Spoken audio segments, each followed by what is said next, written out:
Hey, it's Paul, aka Brother, and today I'm gonna help you, you, build an amazing pre-release deck so that you can smash down your opponent's life totals while eating a gingerbread cookie in their face at the Throne of Eldraine Prerelease. And yeah, you heard me right, there is in fact actual gingerbread cards in this set. Wizards of the Coast has been killing it recently with their new set trailers. Making their trailers into full-on cinematics is the hypest thing I've ever seen this company do. But the real question is, what is a pre-release? So, a pre-release is simply a sealed format where players get to open up and play with the newest set Magic has to offer. Everyone's going to receive a cardboard box where inside you'll find 6 booster packs with more important cardboard inside them. You'll also get other things like a spin down, a starter's guide, and a sweet foil rare or mythic rare card that you will be allowed to play with. Okay, with a new set comes new mechanics, and our first mechanic is called Adventure, which is only found on creature cards. This mechanic is pretty flavorful if you ask me, and is a lot easier to understand than it looks. Essentially, Adventure cards have a sorcery or instant attached to them, and you can choose whether or not you want to cast their Adventure portion. If you do cast their Adventure portion and it resolves, then you get to do whatever the Adventure says. Now, your creature goes to exile, or in this case, on an Adventure instead of the graveyard. This is because you can still cast it on a later turn. Now, you don't always have to cast the Adventure, you can just cast the creature, but that just means you can't do the Adventure later on down the road. Okay, cool. Our next mechanic is Adamant, and it's super easy to understand. Adamant just promotes a monocolor theme in this set, resembling the 5 chords of Eldraine. Basically, if you cast a card with 3 of the same mana type, in this case red, then you get a bonus effect. For example, if you cast Slaying Fire with 1 red mana and 2 white mana, it does 3 damage. Replace those 2 white mana with red and Adamant triggers, allowing you to deal 4 damage instead of 3. Boom boom. Okay, and food. Our last mechanic. Throne of Eldraine features a new artifact in the form of food, which if you pay 2 mana to tap and sacrifice, gives you 3 life. Food as a mechanic is pretty boring in theory, but Wizards of the Coast did a good job surrounding the set around it to make it kind of flavorful. Like how you can destroy a creature and turn it into a food token. Ooh, flavorful. The life gain can also be pretty useful, and I can definitely see games going a little longer because of food. Okay, so let's talk about the best cards to watch out for in each archetype. I'll mainly be talking about the commons and uncommons in each color since I trust that you're all smart gingerbread cookies and can tell which rares and mythics are strong. One thing to keep in mind is that monocolor is always going to be possible, specifically in this set.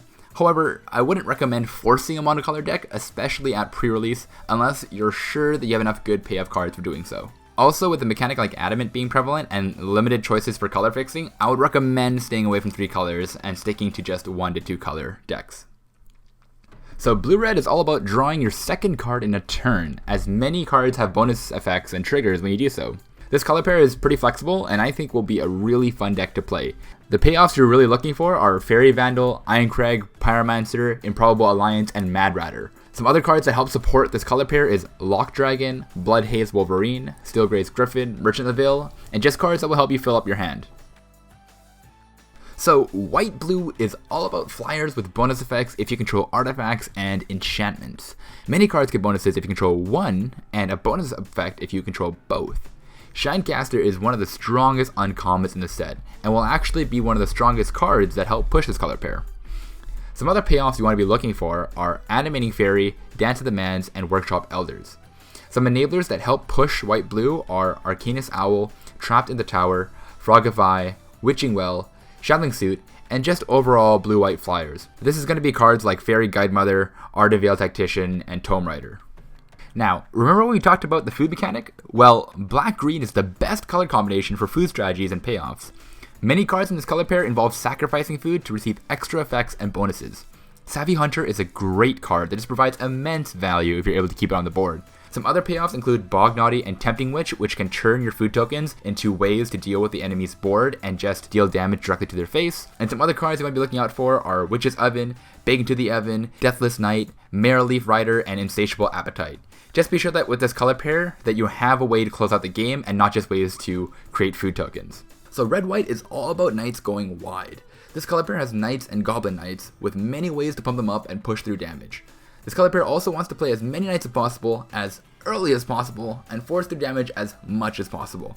Some payoff cards that you want to be looking for is Inspiring Veteran, Seer Allion, and Fireborn Knights. Some enablers are Crystal Slipper, Ogre Errant, Raging Redcap, and Weaselback Redcap. With red, you also get access to a lot of good removal like Slaying Fire and Searing Barrage. Just be sure not to put too many removal spells in your deck, since the main focus of this color pair should be attacking your opponent. Black-red is up next and is all about evasive knights and removal. The best cards you want to be looking out for are Elite Headhunter and Steelclaw Lance. Elite Headhunter basically turns your food tokens into 2 damage, and Steelclaw Lance allows for an easy way to pump up your knights and other creatures. Black Knights tend to have a lot of way to be evasive, and red again adds a lot of ways to help deal with your opponent's board. Some other cards you want to be looking out for are Bell of the Brawl, Ogre Errant, Lost Legion, Lockthwind Paladin, and Order of Midnight. Now, White-Black is yet another Knights deck, but has a slightly different game plan. White-Black grinds a lot of value. The basic game plan should be getting your high-value creatures out early and controlling the game with the mass amount of removal you have. Wintermoor Commander is going to be a very strong card in this deck, as it almost always guarantees a 1-for-1, while also making it hard for your opponent to block. Some other really good cards to look out for are Resolute Rider, Lost Legion, Smitten Swordmaster, Youthful Knight, and some removal spells to fill out your deck. Okay, so red-green is supposed to be the color pair that fights off humans and cares about your creatures not being humans. Cards will get bonuses when non-humans enter the battlefield or are in play. The best card in this color pair is going to be Grumgully the Generous, making all your non-human creatures come in with a +1/+1 counter. Another card you want to be on the lookout for is Keeper of Fables. This card is going to help you keep drawing cards and smash down your opponent's defenses. Otherwise, some other good red-green cards are going to include Rampant Smasher, Rosethorn Halberd, Barge In, Redcap Raiders, Reinforce the Wilds, and just general pump spells. It might be hard to find all the pieces you need in red-green, so I'd recommend just to fill out your deck with as much value as possible instead of diving deep into the non-human plan. So green-blue is all about tempo and mana acceleration, just like any other Simic deck.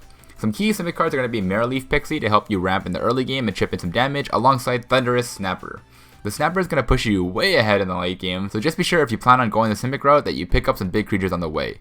Also, food and adventure cards are just natural mana sinks for green-blue to use, so don't be afraid to add in some of those cards into the deck. Get some tempo early and stomp your opponents to the ground with giants.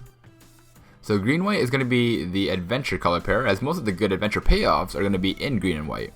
Wandermare is going to be the best card to look out for, and only gets better with the more adventure cards you add in.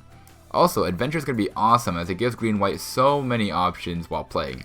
It's essentially 2 cards in 1. Some cards to look out for in these colors include Edgewall Innkeeper, Lucky Clover, Shepherd of the Flock, Fierce Witch Talker, Wolf's Quarry, Ocom Ranger, and Mysterious Pathfinder. And finally we have blue-black, which is the strongest control combo of the set. Throne of Eldraine packs a lot of disruption for blue and black, which makes sense since fairies are all about mischief. Cards in this color pair are going to have a lot of hand disruption and removal spells.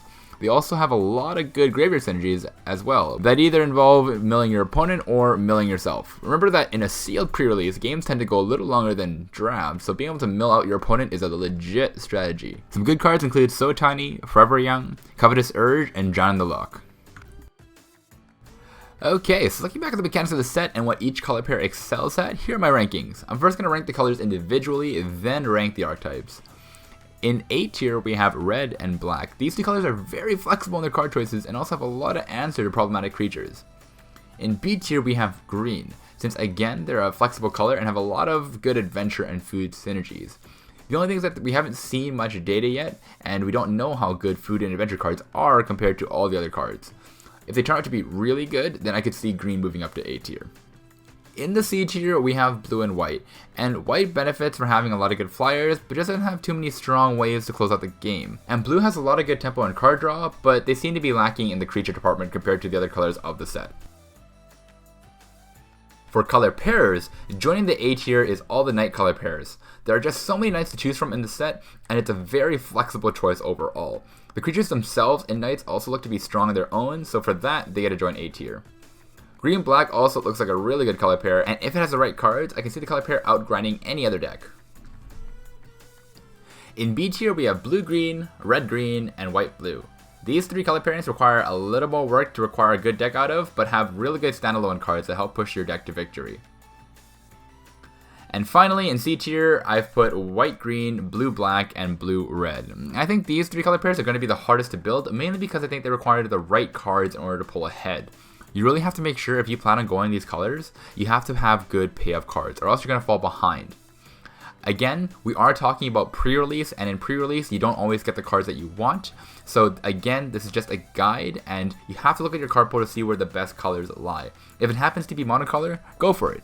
And if it happens to be white-green, go for it. If you have a sick rare mythic that you open like Garrick, go for it. In the end, just build whatever you think is best. Now, how fast is this format? Personally, I would say this format is somewhere in the middle. There are some times where some games there are decks that are just going straight for the kill, and some games where it'll be a little slower, as some decks will have a strategy for trying to grind out value. I'd say just keep a good sideboard plan in mind so that you're able to react to any strategy. Throne of Eldraine is an exciting set with a lot of flavor. In a way, Eldraine is kind of like Theros, a set that is very mythical and based on old tales that delivered. Adamant encourages monocolored decks just like Devotion did, and your aim should be trying to stick to 1 to 2 colors, staying away from having to go 3 colors unless you have to. My hope is that this guide helps you feel a little bit more prepared for pre-release, and if it not, then...